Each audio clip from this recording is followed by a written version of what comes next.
Hey, what's up guys, welcome back to the channel. And this video should have gone out quite a while ago. I mean, it's Sunday now, Saturday now that I'm making this video. I just got caught up with like a bunch of exams, midterms and everything, but it's here.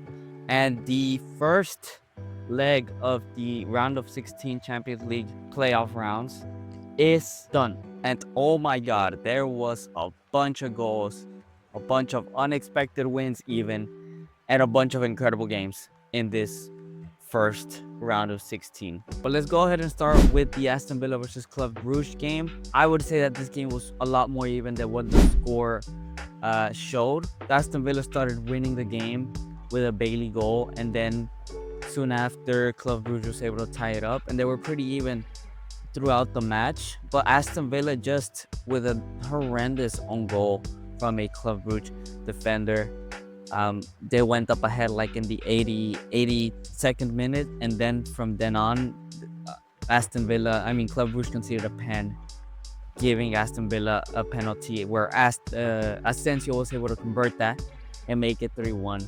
So Aston Villa is able to take a pretty comfortable lead to Villa, and I really don't see them slipping from this win. I mean, 3-1. It's very difficult for Club Brugge to come back, but we've seen weirder things, and we'll see what happens this Wednesday. All right, next match. This game was absolutely insane. I mean, 7-1. I did not watch it because I was, of course, watching the Real Madrid versus Atletico Madrid game, which will be coming up soon. But 7-1. Arsenal absolutely demolished PSV, a team that threw out a Juventus side that had not lost a single game for quite a while in the Serie A. Then now Arsenal, with no striker, scored 7 past them. And I was rewatching the highlights, and I thought Arsenal would have been more dominant, but it really does seem like they started off pretty slow. And even when they were 3-1 up, they were pretty even, but Arsenal was just so much better, so much more clinical in putting away those chances. And then just the second half, PSV didn't even show up to the match. So Arsenal are gonna go to the Emirates with a 7-1 lead. I don't know if PSV is gonna make it, you know. Maybe they can pull up a, I don't know, Barcelona, Real Madrid-esque performance and beat Arsenal 7-0 in their home ground. But some gives me the impression that they're not going to be able to. Now, the next game that I thought it was going to be pretty good was the Borussia Dortmund versus Lille game, and that was corrected. I stood right. It was a pretty good game. Dortmund played very well in that first half. They were able to capitalize and get a goal from Adeyemi. Good volley, bottom corner, great goal from Adeyemi. Now, they came out to the second half, and they kind of came out with like the Cholo Simeone type thing, where you just trying to defend the lead with all you can. And keep in mind, they are in home. They're playing in Dortmund, and Lille capitalized in that too. I mean, Lille pretty much dominated the second half of the game, and were able to score a goal to tie up the game. And they're going back home to face a Dortmund who, let's be honest, it's not looking the strongest right now, even though Lille also lost like 4-0 to PSG. Dortmund really has to be careful with Lille. I still think that Lille is going to be able to get through, especially now that they're in home, and the way they played that second half, I really do think that Lille is going to make it through to the next round. Now, the last game that took place on this Tuesday was the Real Madrid versus Atletico Madrid game. What a match. I mean, it was absolutely incredible to see these two guys go up ahead against each other. Rodrigo Goes in the 4th minute of the games quickly gets an incredible goal, beautiful goal. I mean, cuts inside, shoots with his left of all legs, his weak foot, and puts it past Oblak. Beautiful goal from Rodrigo. He played really good that first half. And then Alvarez, on the dying moments of the first half, pulls an absolute stunner of a goal. I mean, beautiful goal. Curls it all the way around for Courtois, which is, in my opinion, the best goalkeeper in the world. Impossible for anybody to save that. Beautiful goal from Julian Alvarez. And that 1-1 was very indicative of what the game was for these two. They were very even. trading punches, attacking, counter-attacking. It was a very entertaining game going back and forth, but as a Madrid fan, we weren't controlling the midfield. They were absolutely running through our midfield, and we didn't have a hold on this game. This is why Atleti was able to score on us. Now, in the second half of the game, Atleti came out pretty strong, and we kind of like went a bit more back. But then a beautiful Brahim goal in the 55th minute was able to put us up ahead. Absolutely beautiful.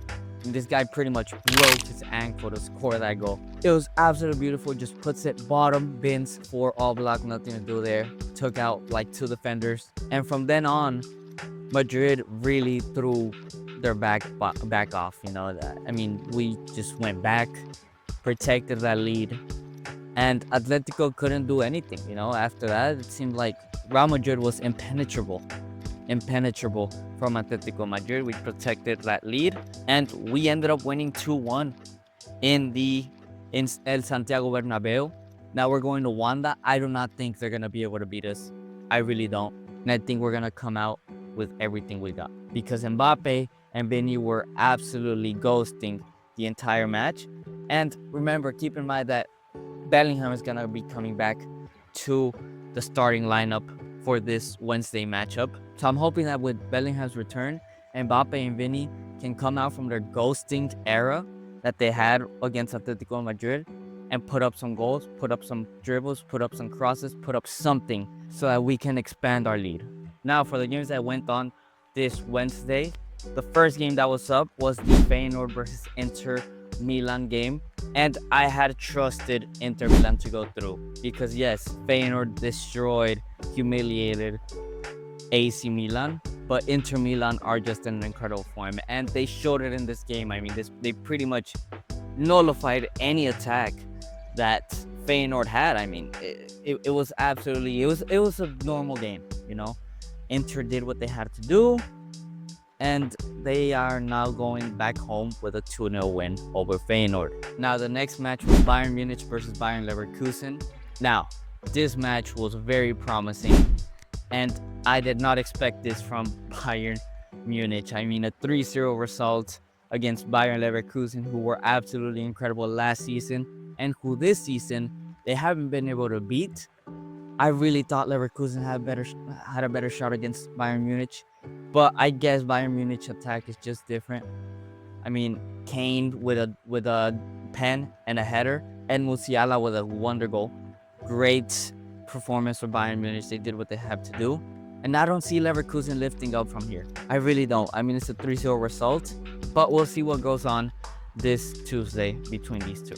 This match was absolutely insane. I mean, first of all, Benfica and Barcelona were throwing out punches very well. So much so that Cubarsí had to destroy my boy Pavlidis, man, cutting him from being able to score a goal. He had made a great run into the space. Cubarsí was not reaching him, had to do something, ended up taking that red card. And I really thought that this was the time for Benfica, but this red card only allowed Barcelona to just drop back and them defend with all their heart. I mean, it really died down the attack of Benfica. Benfica could not break through Barcelona at all. And with a counter-attack, Rafinha was able to score that one and only goal for Barcelona. Now with this 1-goal lead, they're able to go with a full squad up against Benfica in their home ground in Barcelona. Now, this doesn't mean that Benfica is not going to be able to beat Barcelona, since they are going to be missing Cubarsí, but I think they're going to be able to play Araujo or something like that, which is also a very good center back. Hopefully, I'm really hoping that Benfica is able to pull through, and my boy Pavlidis is able to pull through as well. But truth is, it doesn't seem very hopeful for them. But we'll see what happens this Tuesday. Now, the final match of this Champions League round of 16 was the Liverpool versus PSG match. And oh my goodness, did Liverpool prove that they can win the Champions League and the Premier League. This team was absolutely horrendous to watch. I mean, they were getting destroyed. So much so that Alisson was the man of the match. he played an incredible game. I mean, he was stopping everything because PSG, with this attack, with Dembele, Barcola, with Kvaratskhelia, I mean, wonder players. They were running circles behind Trent and Robertson and even Van Dijk and Konate. I mean, this team, there's nothing else that I can say, but it was completely dominated by PSG. Salah was ghosting, not a single shot from Liverpool up until the last moment of the game. And I mean, just to put into perspective, Kvaratskhelia scored a wonder goal to Alisson that was offside by just his ankle. I mean, beautiful goal to take care of Alisson, but it didn't count. And Barcola and the attack had a one-on-one against Alisson that stops. He ends up stopping twice, and then Barcola ends up sending it forward or something. It was absolutely incredible, the performance that Alisson made. I mean, he stopped finesse shots, he stopped one-on-ones, incredible goalkeeping performance. And it would be unfair to say that Liverpool were not lucky, because that Konate foul that he did on Barcola, I really think that should have been a red. I really think it should have been a red and a penalty even. It's I don't know why they didn't give it, but luck is on Liverpool's side. And that's what a Champions League winning team needs to have. Luck, lots of it, and to be able to beat the moments of adversity. Because Harvey Elliott comes in for Salah, who had not been subbed at any point in this entire season. He gets subbed in this game after horrendous, ghostly performance. Harvey Elliott, Darwin Nunez hold up play, gives it to Harvey Elliott, and beats Donnarumma and just gets it onto the net. 1-0 Liverpool in the 87th minute. That was absolutely hysterical, and you could see just heads coming down for the PSG players. And my gosh, PSG is not going to beat Liverpool at Anfield. I knew that this team is they're just too young. They're just too young, and Liverpool, the way they were able to nullify all of this with Alisson, with even luck, it just gives me Champions League winning teams. And I am very afraid of facing them. I am not gonna lie. If Real Madrid get through to the semifinals, we will be ending up facing Liverpool, without a doubt. I can't see a single team eliminating them that is not Real Madrid or Barcelona. So that's it for the Champions League round of 16 first leg. I will be doing another one for the second leg, and we'll be also going over the matchups that are going to be going between the teams that pass. So these are the matches that are going to be going on this Tuesday, and these are the matches that are going to be going on this Wednesday. I am so excited and can't wait to see these matches. I hope you guys liked this video. Make sure to like and subscribe, and I'll see you guys in the next one.